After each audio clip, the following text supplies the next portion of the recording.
Try this again. Back for one, maybe two more for today, and we'll do some more tomorrow. Maybe later. We'll see how the hell I feel. But this just came in. It's the sixth album from Nazareth. Oh yeah, cool fucking artwork. Close enough for rock and roll. Let's get that. Yeah, gotta close those blinds. But there's the band. Everyone in the car being mobbed. Do love that shot. This is the album after the big one, if you will, from Nazareth, because this is early 76. The band had put out their big breakthrough here, Hair of the Dog, obviously. Now you're messing with a son of a bitch. That or the song everybody knows is their version of Love Hurts. Honestly, I don't think that's their best song, but damn, it's catchy. There's no doubt about that. But this one came out, and here's the original dust jacket, where's the side of the car door at the handle. So damn cool getting this in yesterday, actually. Start off with the almost 8-minute medley called Telegram, which is the band discussing their life on the road the last 3-4 years. It's just get on the plane, rush, tour bus, put on the radio. Hopefully you can make it to rehearsals, things like that. And it's a lot of fun. It crescendos at the end where they're doing like a live cover of a Byrds hit before it finishes out. And that's where they get the title track basically is said in the middle of it. 4-part song. So much fun. Before I go any further, whereas from Loud and Proud and Razum and Az, the band was getting a lot more into the heavier, bluesier, like percussion and swagger, especially on Hair of the Dog. Half that album is just that with a whole lot of menace and a lot of pavement pounding, aggression. This album, we start seeing a little bit more of a shift from them into some more AOR, a little bit of country swagger comes in on, and picking comes in on a couple tunes, like on Vancouver Shakedown on the end of side one. It's such a damn good song. I'm not saying they go full country. I'm just saying it's got that little bit of guitar rhythm and everything over it coming in. They do that on the next album too. Expect No Mercy with the Frank Frazetta cover artwork. I do like that album a lot though. Homesick Again's another one. Side two, we get the strong nod to Albert King with not called Born Under a Bad Sign. It's called Born Under the Wrong Sign, and this is where we get back to the Razum and Az and the whiskey drinking woman, that slow, almost doom filled, heavy blues rock. I mean, it's just menacing. It's just hulking riff and pounding drums that come in, but it's more of a tempo of, like I say, Born Under a Bad Sign, maybe a slower version of I'll Sing You the Blues. Um, that's so much fun. That's just fist pounding heavy. Also on that side of it, I would go with You're the Violin and Lift the Lid as really solid tracks.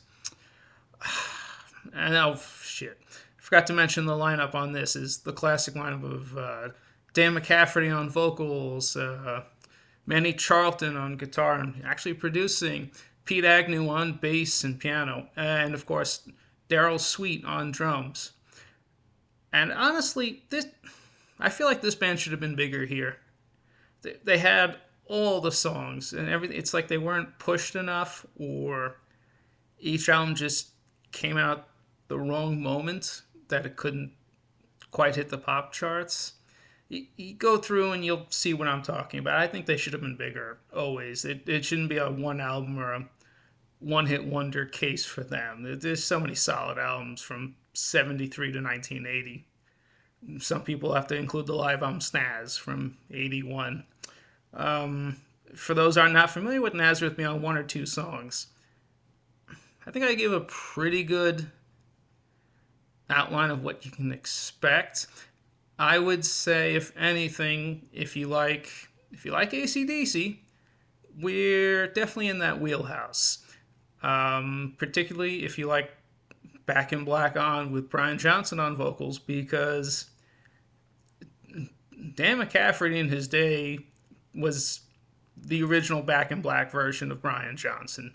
Just more pissed off and venomous, definitely wolf-like almost in the delivery. I picture Back in Black, but the guy singing can go a little bit higher, and it sounds like he's chain smoked while gurgling scotch with not with ice, but with actual glass, and that's a fitting way to describe his voice. It's really damn impressive, even when he's not trying, even when it's not a angry, heavy number. His vocals just come right out at you. It's like, whoa, oh. But once you get used to that, I think that you will find a lot to enjoy from them. And let's go. One more. It's now for something completely different. I mean, way different. Got this in a couple weeks ago. Actually, no, I went to my record store and got this. Sinatra, Old Blue Eyes is Back, 1973. Reprise Records. That came out after his little 3-4 year retirement. The last proper album had been Watertown in 1970, and honestly, he stopped doing any sort of touring after My Way.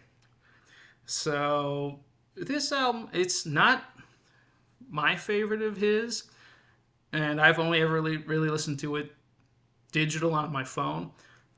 But it's been on my mind lately with Let Me Try Again was the big hit, which was actually a French song that Paul Anka readapted the lyrics to in English. And then, of course, my favorite version is Send in the Clowns. Those have been on my mind lately because just the way things were going the last few months, and, just trying to get back to being there for other people or being more present. So any of my goofs and everything, Let Me Try Again.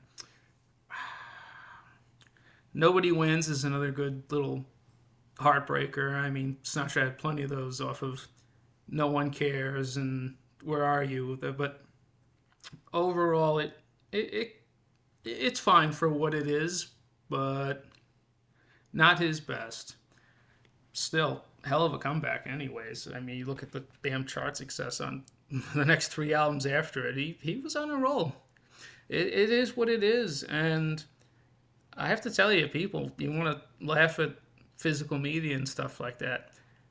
Until I heard this on my vintage Pioneer over there, I never realized how much depth and separation there was between the brass and the wind instruments and everything. You can actually pick out all on the fade outs, and it made it so much more beautiful versus, whipping out our machine messiahs over here and trying to play it real quick. Yes, this is great for the go, but nah, you can't beat the dynamic range of one of these. And that's the way I feel about it. But I'm going to wrap this up for right now. That's enough rambling. Again, thanks. See you guys later.